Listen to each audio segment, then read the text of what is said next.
and thank you for that beautiful chanting, You're Cantor welcome. Gurney. My I honor. want to say hi to Sung. Thank you for joining us, and Robert from Illinois, and Donna. Great memories that you have of your grandfather bringing you that corned beef on rye. That sounds delicious. That's a Oh, I perfect didn't get to see Shabbat that. lunch. Can you share that in greater detail?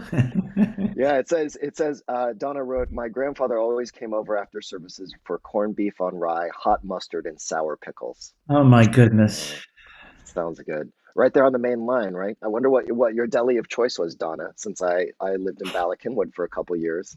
Uh, Curious what the deli of choice was, since there's a lot of debate, in places that have serious deli um, culture. There's you have your deli that you always go to. So anyway, we could talk about food all day, but I want to get into what Cantor Gurney chanted so beautifully for us, but it requires us actually to go back to last week's Torah portion, because interestingly enough, what we're doing in this week's Torah portion is continuing a short story that began at the end of last week. So what I want to do is I want to share my screen. I want to show you what happened at the end of the Parsha Balak, and then as the lead in to what's happening in the beginning of this Torah portion.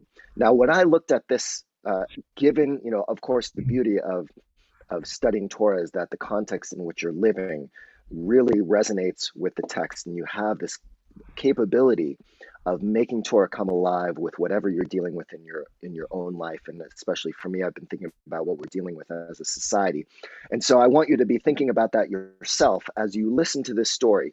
What kind of parallels do you draw between the story and what we're experiencing in the world around us or in your own life? I'm going to draw some conclusions and some different interpretations. I really wrestled with a variety of interpretations with this Torah portion, and then we can continue the discussion. We can't really do it in this way, but you can definitely add your comments and thoughts. Facebook message in the comments section as we're reading through this. Feel free to offer what comes to your mind as we're going through this. What's your connection to this text? That way we can imagine we're in some kind of chavruta study, that we're studying this together, even though at this moment it's purely frontal. And I'm sure Cantor Gurney will have a few insights as well at the end. But let's look at what happened at the end of last week. Okay, the end of last week, Torah portion Balak. We are getting very close to reaching the promised land. We are basically at the edge of the promised land, because we're almost at the end of the book of Numbers, and the book of Numbers ends with us at the border, and the book of Deuteronomy no longer a journey through the wilderness. We are at the edge of the wilderness, at the edge of the land of Israel. And then Moses gives three speeches. That's basically what Deuteronomy is three speeches as Moses prepares the Jewish people to enter the land of Israel without him, under the leadership of Joshua. And so the people are there. They have been given the Ten Commandments. They have learned all the laws of the Torah, and yet they still don't seem to follow God's rules. And so they get pretty upset by this. While Israel was staying at Shittim, the people profane themselves by Moabite women. The Moabites were people they were not supposed to be sleeping with and having relations with, who invited the people to the sacrifices for their God. In other words, they started doing idol worship and not following in God's theology, and instead remember the golden calf. Yet again, the Jews are going towards idols. The people partook of them and worshipped that God. Thus, Israel attached itself to Baal Peor, and the Lord was incensed with Israel, understandably. The Lord said to Moses, take all the ringleaders and have them publicly impaled before the Lord, so that the Lord's wrath may turn away from Israel. In other words, Moses is saying, take all the leaders, everyone, and impale them. And Moses said to Israel's officials, each of you slay those of his men who attach themselves to Baal Peor. Moses is already actually just narrowing those who are supposed to be inflicted with pain to just those who are actually doing the act, not just the leaders of each of these tribes. Just then, one of the Israelites came and brought a Midianite woman over to his companions in the sight of Moses and the whole Israelite community, who were weeping at the entrance of the tent of meeting. When Pinchas, it's pronounced Pinchas in Hebrew, when Pinchas, son of Eleazar, son of Aaron the priest, remember, Aaron is Moses' brother, and so this is Aaron's grandson. All right. So this is Eleazar, who is of the priestly class, who is connected to Moses through family, through Aaron. Saw this. He left the assembly and, taking a spear in his hand, he followed the Israelite into the chamber and stabbed both of them, the Israelite and the woman, through the belly. Then the plague against the Israelites was checked. Those who died the plague numbered 24,000.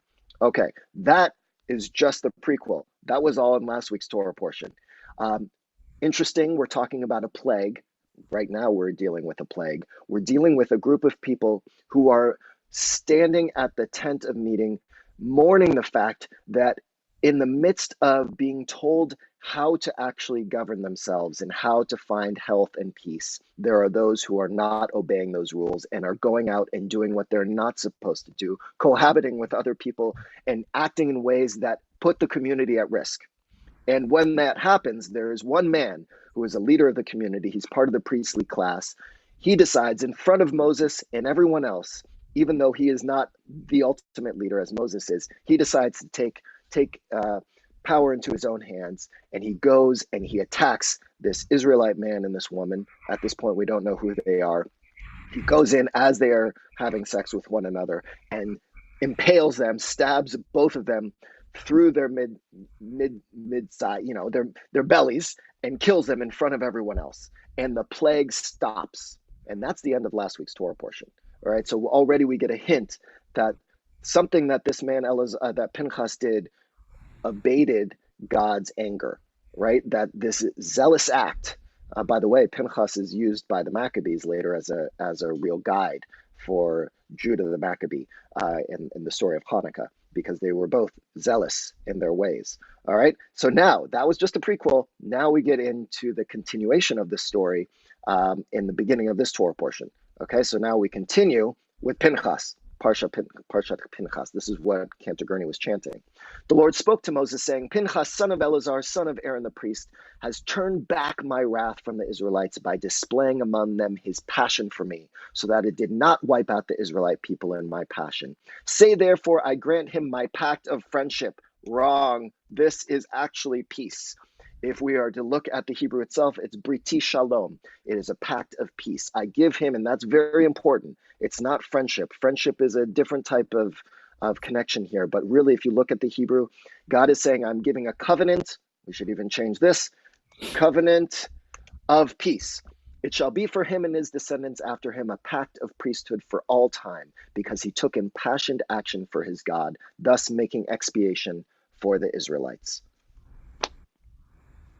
Weird and very disturbing story at this point. Here is a man, we're not done yet though, in a minute we'll continue, but here is a man who, through this zealous act of killing these two people, even though they weren't obeying the rules, is somehow rewarded by God. And he's rewarded with a covenant of peace. In this idea that he and his ancestors are going to have this covenant and this special relationship with God for generations to come. So is this a warning about breaking the rules, and that all of us should be undertaking the seriousness of this pandemic? Because if we don't, we need to strike firmly against those who are not protecting the entire community. And of course, it doesn't mean to firmly stand our ground by killing people, but we should take a zealous approach to how we need to protect one another and to end the plague. Because here in this plague, it is through that zealous action that Pinchas is able to stop the plague. We continue to deal with a growing number of coronavirus cases in this country, and especially here in California. Should we take a more zealous approach? We haven't been strong enough, argues the Torah in this interpretation, and you need to be even more firm in your beliefs, in the way in which you understand how we need to protect one another. And the more zealous you can be, that's when the plague will be abated and we'll be able to go back to life as it was, which the reality is we probably never will have life as it was again the same way. So is that one thing? Or is this a warning about zealotry and the hardening hearts that we find when people take a zealous approach to all kinds of things? And if we want to take it to what we're dealing with in our own world today, that zealotry is not the way, that leads to death. And it leads to more pain. And in fact, what God is doing when God says, I will give you a pact of peace, It's not God saying, congratulations, Pinchas, you did exactly what you should have done. In fact, it's saying, you know what, Pinchas? That was not the right thing to do. Zealotry and a zealous approach to trying to move an entire community towards a more peaceful world, to try and get people to actually abide by the rules. In this case of the Torah portion, it's the rules of God. In our case, it's the rules of how we're going to get through this pandemic together. No, it's not through zealotry. It's not through going and trying to burn down other people or try and chastise them if they're doing things different than you are in terms of social distancing or whatever. In fact, it's trying to find a way in which you can come through into a covenant of peace, a brit shalom. And that this is a gift that God is trying to give to Pinchas to teach him a lesson and to teach all of us a lesson. And that actually, as Cantor Gurney referenced at the very beginning of this Torah portion, remember, now we learn that Pinchas is the grandchild of Aaron, who is the high priest. So he's part of the priestly class. From this point forward, later on in this Torah portion, we hear a very long list of the sacrifices and the ways in which the priests are supposed to deal with sacrifices. And it's not through sacrificing people, it's through sacrificing animals. It's about shifting this idea towards a more peaceful, even though one could argue that sacrificing animals still isn't so peaceful, but it's definitely better than sacrificing humans.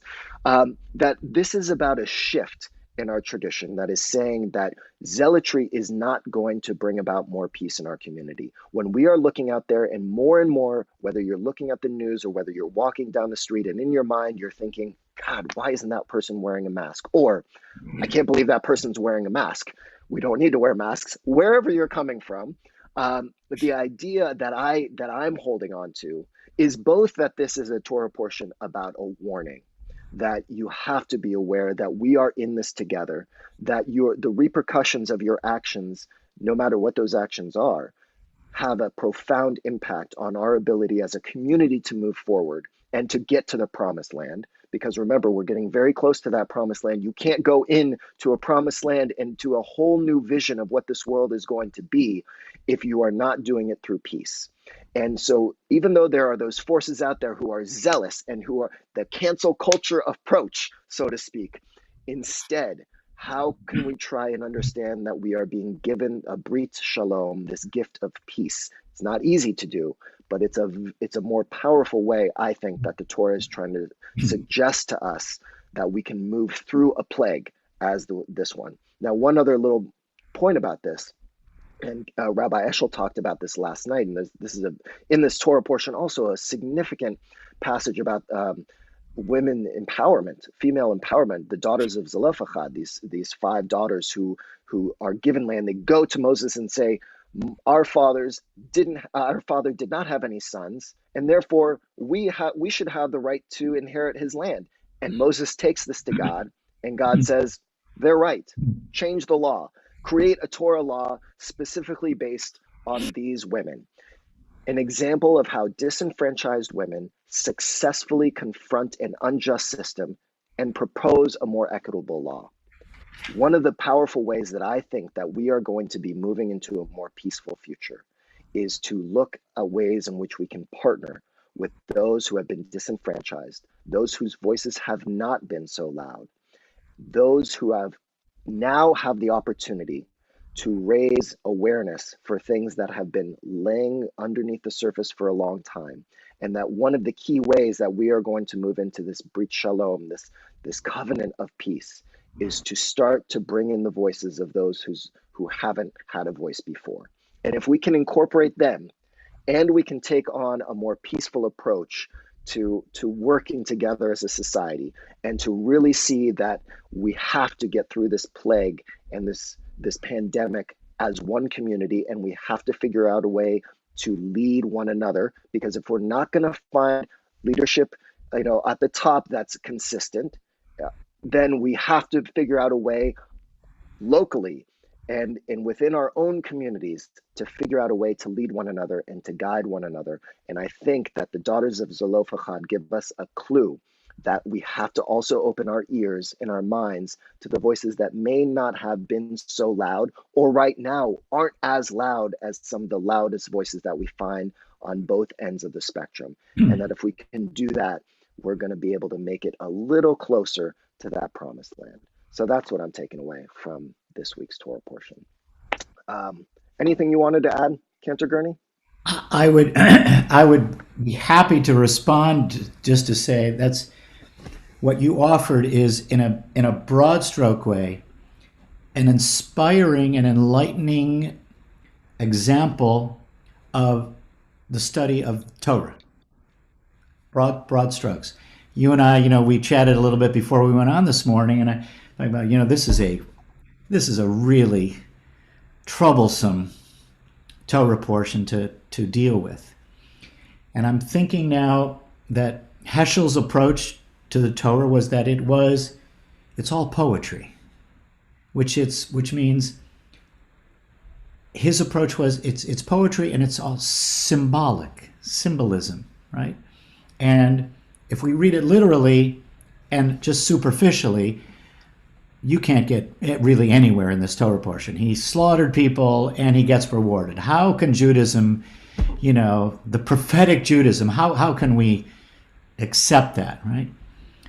But what you've exampled for us so beautifully is that no, it demands of us that we go deeper and deeper into the text and find its meaning and make it relevant. And at the end of the day, look at how completely relevant you made it for us. And it is striking, really striking to see the meaning in it and how important it is and relevant in our own experience now.